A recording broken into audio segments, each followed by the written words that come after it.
Welcome. I am your host, Jeffrey B. This really is about healing shame, and we're going to tackle any kind of addiction that we need until we heal that core of toxic shame. So, what we're talking about here today is using pictures, framed puzzles, whatever it might be, an old bicycle, a broken off handlebar, a tassel. I mean, whatever it might be, an old toy, stuffed animal or something. We're wanting to use items for exposure therapy. Now, we want to trigger. We want to see something. We want to feel it, be in the presence of it. Could be an old house, could be an old forest, or whatever it might be where an event took place. Uh, or something that just triggers a memory, even if we didn't actually have any exposure or real direct link to this object, but it might be triggering. And I'll tell you what I'm talking about specifically. I'm going to give you an example that happened to me today. It's May 3rd here in Chiang Mai, Thailand, where I am. And I went to the little local restaurant that I've been going to, and I had my breakfast. I did a SLAA meeting, did a little talk after. Then I did an outreach call and all that. But before I did the outreach call with another member, something told me to stand up, go to the other side of this little second floor breakfast nook area where I was having my breakfast waffles. And I did. And when I went over there, look out the window, I pivoted left and I noticed there were some framed puzzles on the wall. Now, what you're seeing on the screen is a very famous image from animator and filmmaker Miyazaki. He's Japanese and he's been around since the 60s or so. Okay, now this isn't exactly what the puzzle looked like because the puzzle was a little different. It had the lines where the pieces connected, and it was not exactly as clear as this image. But this image is from My Neighbor Totoro. Okay, and it's an old Japanese fantasy film from 1988.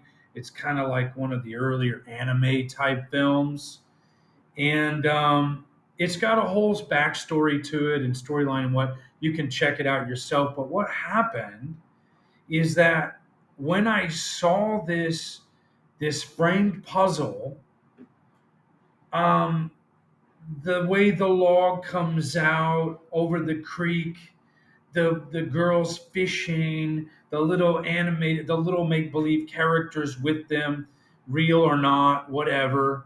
The blue sky, the cloud. Oh my God, it hit me hard, man, and it's hit me again right now. Just sharing it.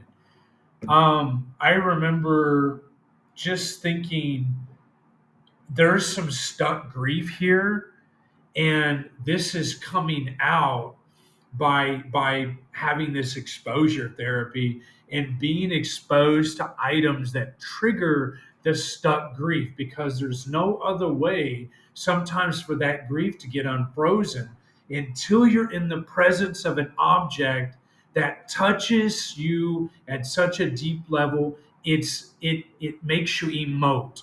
It's a very emotive process. And I've always been afraid to cry, because when I was a kid, if I expressed my emotions, especially sadness, it would make my mother or my grandmother cry, and so I was encouraged to keep that inside and not cry so they wouldn't cry. In a way, I was parentified.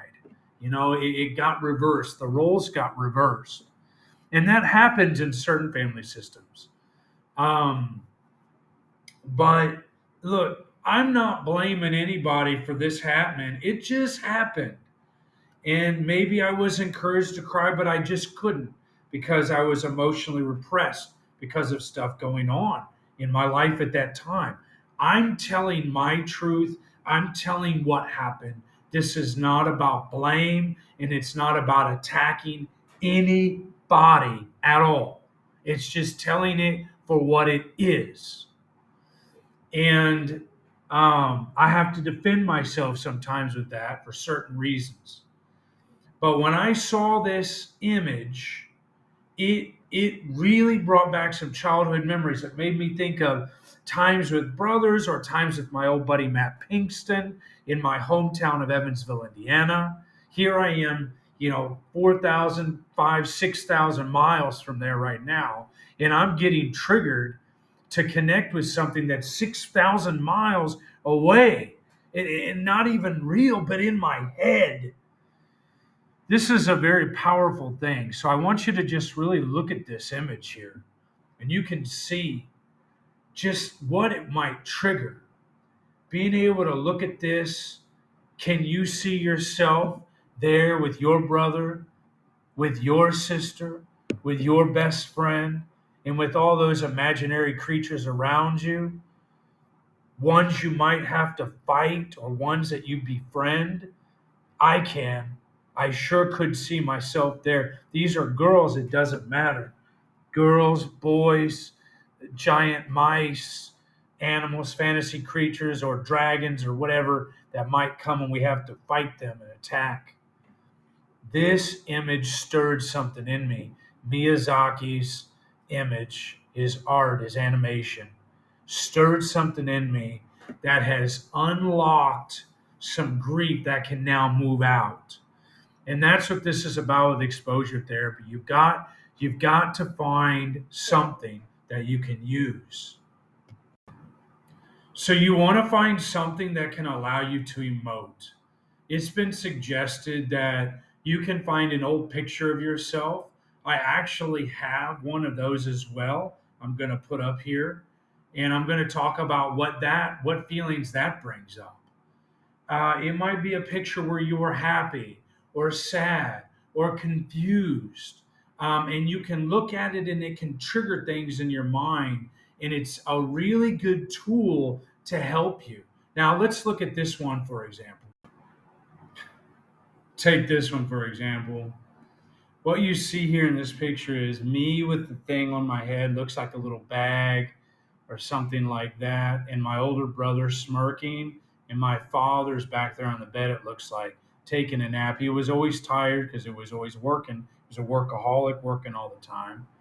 And so, but if you look at my face, my little bitty kid, innocent face, I looked scared as shit. Like, oh my God, what is going on? I really looked frightened and terrified. And I see the look in my eyes in this image, and I realize, wow, the joke was always on me. I didn't know that. I don't remember this. I don't know how old I was here. Um, but there was a joke being played on me, looks like by my older brother.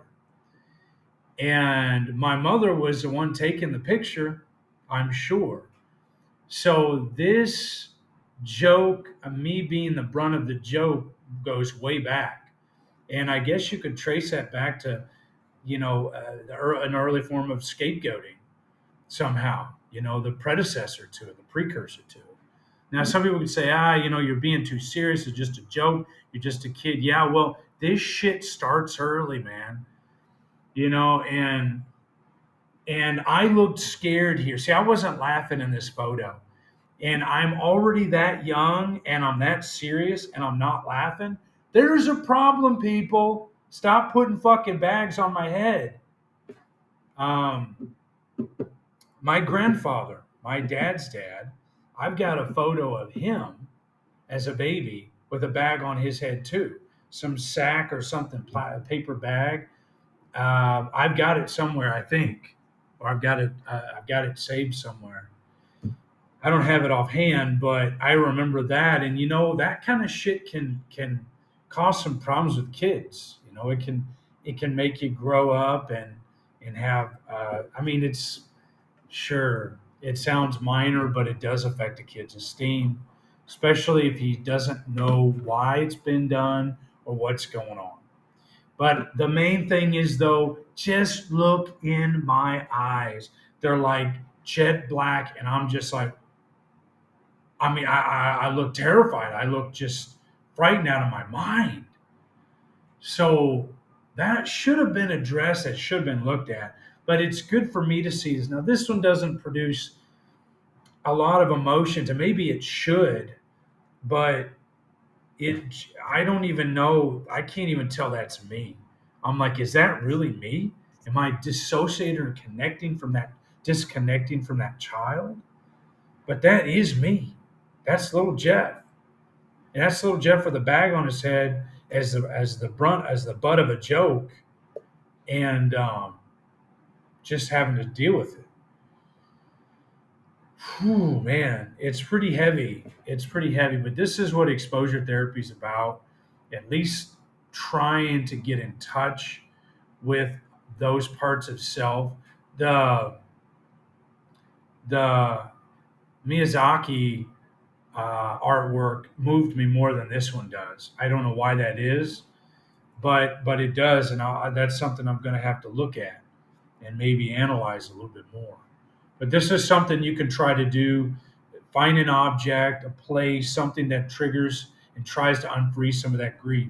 Maybe later, when I see this image of myself being terrified again, maybe I'll look at it longer and try to connect with that little boy who's terrified there and try to comfort him and say, hey, look, we're an adult now. We're not going to be abused anymore like that. We're not going to be made fun of or ridiculed or teased. This is heavy stuff, guys. I know, along with non dominant handwriting exercises, words of affirmation, mirror work, you can really progress. IFS therapy, cognitive CBT, cognitive behavioral therapy. There's a lot of stuff that can be done here. Um, and I'm going to stop it there. This is something you can do. Until next time, I really hope that you find healing as well from your core of toxic shame. Remember, it's not your fault. It's not your fault. And you will heal. You can and you will. Take care.